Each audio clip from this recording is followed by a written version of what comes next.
Afternoon.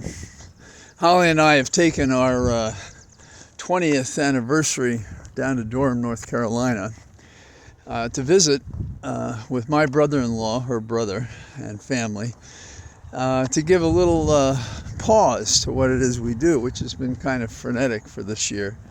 But if you think about it, a lot of our lives are spent with the next objective, something that must be done and must be done right or is troublesome. And so it's good in a way to have this getaway, which coincides with the team at Johns Hopkins telling Holly that she can travel but be careful. So in a way, it's we're doing the same thing we normally do, except we're getting to move around a little bit. My brother-in-law is a great guy. He and the rest of Holly's siblings and the nephews and nieces have become my extended family since my own parents passed years ago. My mom at 60, my dad because of lung cancer at 68, my brother in his 40s. So I'm the last of the Mohegans, except for a cousin I have, and she's the repository of the history of the family, which is some of it's pretty interesting.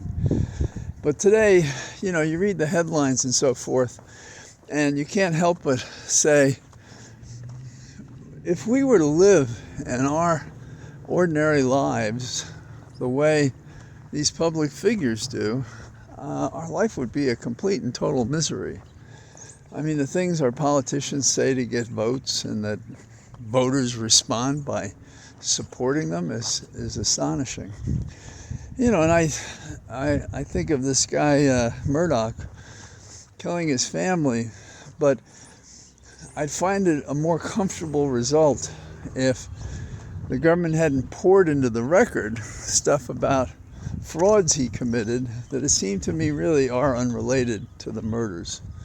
So he's sentenced to life.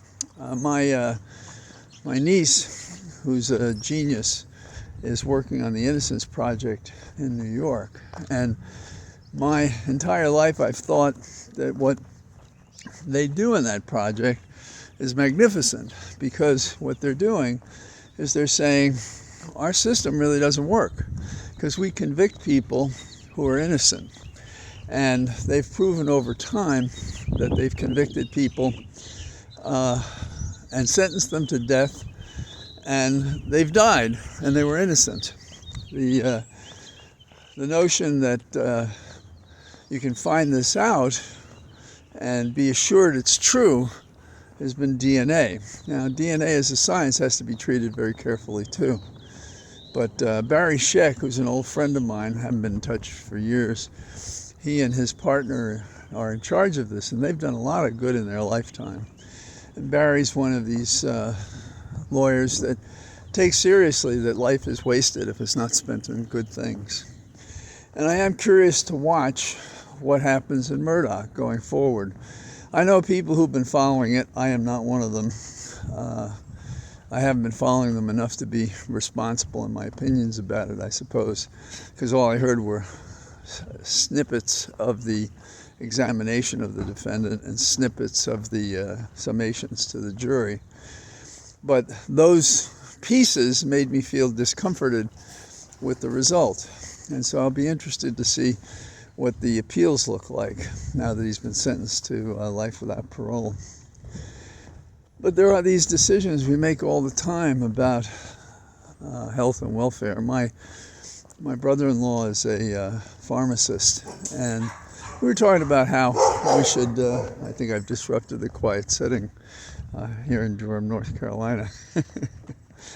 But by the way, it's peaceful and it's very nice, and we're, less than a mile away from open countryside, and we're very close to dogs in the building.